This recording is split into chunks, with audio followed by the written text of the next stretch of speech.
I may have gotten to play Pyro more than anyone else did at CitizenCon this past weekend.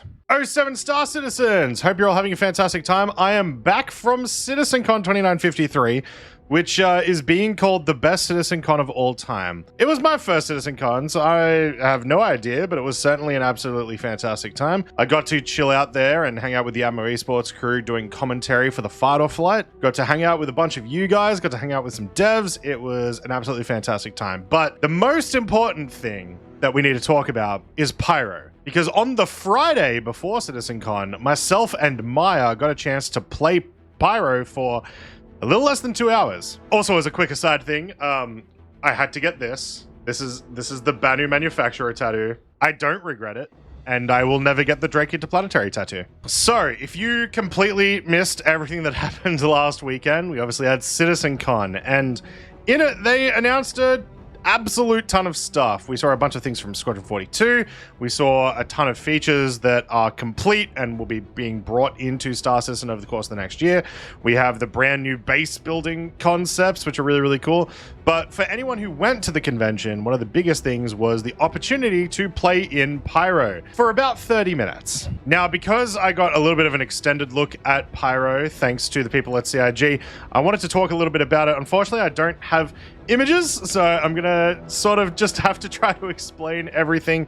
But luckily, in a couple days' time, people are gonna be invited into Pyro in that same build in the testing section for CIG, so you guys will get to see this soon. But here's what you can kind of expect. So in the demo, you wake up in Checkmate Station. This is a large station owned by the Rough and Ready gang. The size of the internals of this station and how different it is to everything we have in Stanton is enormous. You have all 4 decks, so you have a cargo, you have a Galleria, you have a refinery deck, which was quite interesting, and all of these have been themed in, you know, the run-down Pyro aesthetic. But there's just so many things to explore.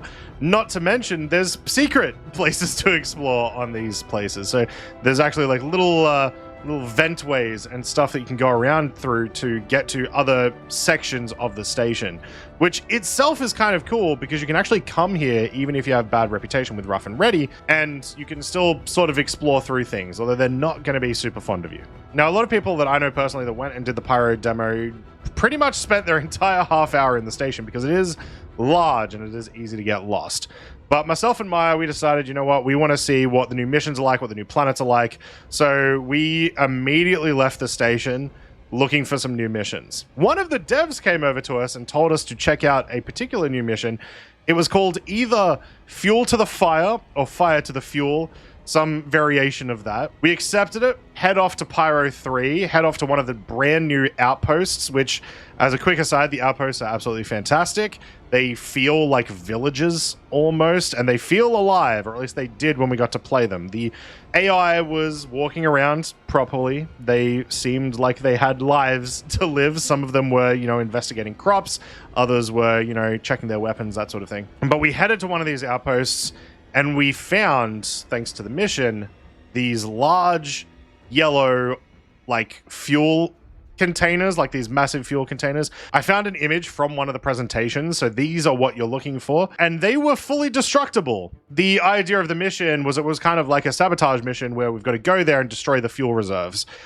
We did that, and we got a bunch of UAC. It was pretty cool. I don't know if it's using the new destructible Maelstrom stuff that they talked about at CitizenCon, but regardless, it was a very fun new mission. As a quick aside to that, I have been told by some of the devs that something is supposed to happen when you finish the mission. As happens often in Star Citizen, nothing happened. I just kind of finished the mission, got my UEC, and finished that up.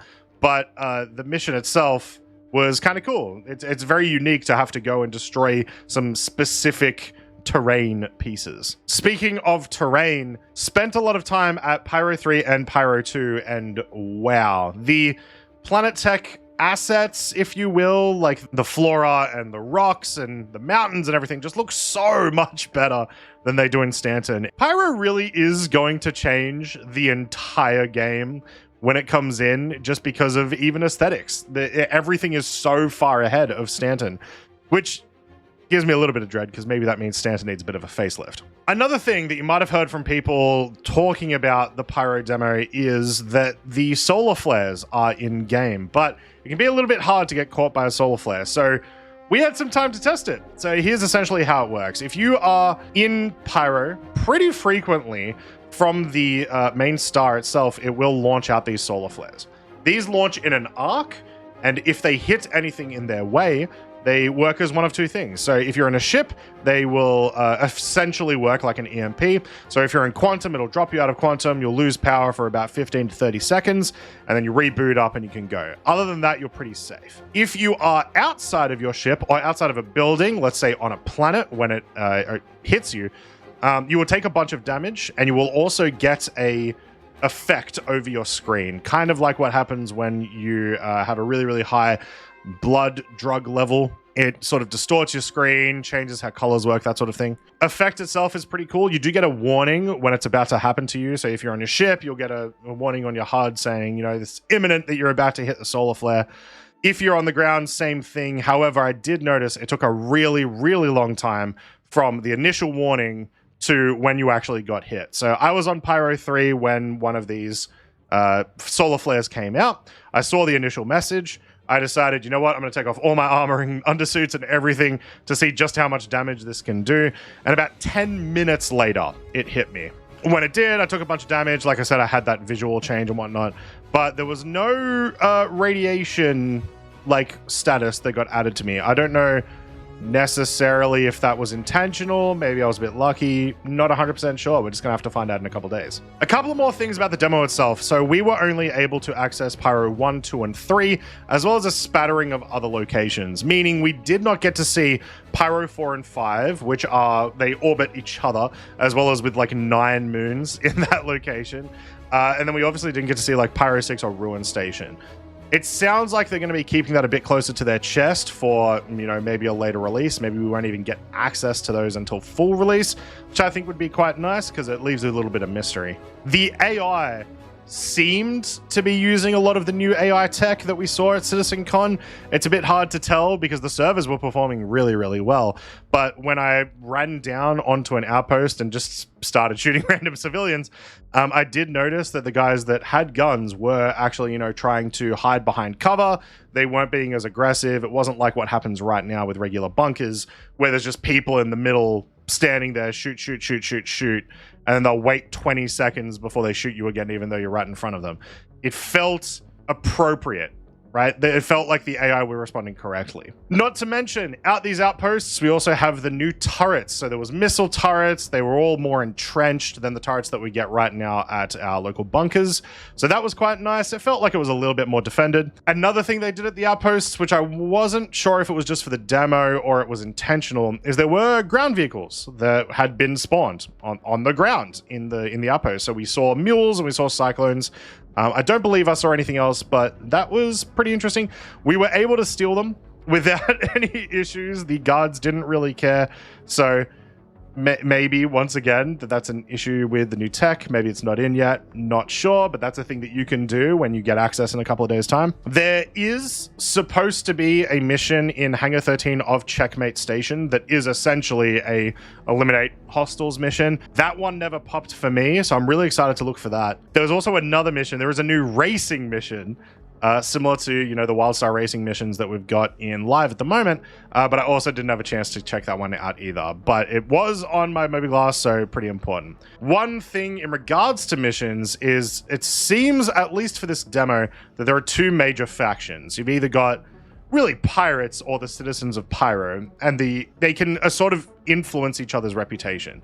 The citizens of Pyro are just regular people. They're not really looking for any trouble. So a lot of their missions have to do with either defending their locations or going off and assaulting pirate locations. And then, as you can expect, it's the exact opposite for all of the pirate factions. It really has made it feel a lot more like the way that you're going to actually do Pyro is that you're going to be choosing a pirate faction to follow, as some of the pirate factions don't really care as much about citizens of Pyro. People like Xenothreat are very anti-everyone, but that's something that's obviously going to evolve as we go forward. Once again, we saw at CitizenCon the actual reputation talk, so there's a lot more to come with that, presumably. Even with 2 hours of playing the Pyro demo, there is a lot of stuff that I missed. So I'm really excited and hoping that CIG give me access to Pyro in a couple of days' time when they start releasing that little patch to everyone. But I do not think it is an understatement to say that Pyro is going to change everything. It is not just a different location. The entire system felt finished, if that makes sense. Stanton has always kind of felt a little weird because you have some locations that are a little less polished than others. Pyro felt like it had a really nice standard between it. The AI felt like they were alive. The missions felt more appropriate. I don't know. It just felt a lot cooler. So there you go. There's my little ramble about the 2 hours that I got to play with Pyro. CitizenCon in general was absolutely fantastic. It was awesome, like I said, to meet so many people from the community who came and said hi. And I'm really excited and definitely going to try to come to next year's one because it was truly a fantastic experience. Now, if you have any questions or you want to talk about the Pyro demo or anything from CitizenCon, remember, Answer the Call is in like a couple hours time from when this video is going to be going live. So make sure you come check that out over at twitch.tv/saltymike. It's going to be a big one. However, I'm going to head off. Thank you very much, guys. If you like the video, make sure to give it a like, subscribe, and watch out for more Pyro content definitely coming, hopefully, this week. I might have to screen record some friends' videos if I don't get access. I'll see you guys soon. And he's wearing a staff badge. I'm like, oh, hello, how you doing? Handshake. And then there's just like awkward silence between the two of us, and then he leaves. It's like, oh, okay. So that was Thorsten. I like go over to you comic right afterwards and I was like, that was a dev, right? Who was that? Sabrals is Thorsten. Oh!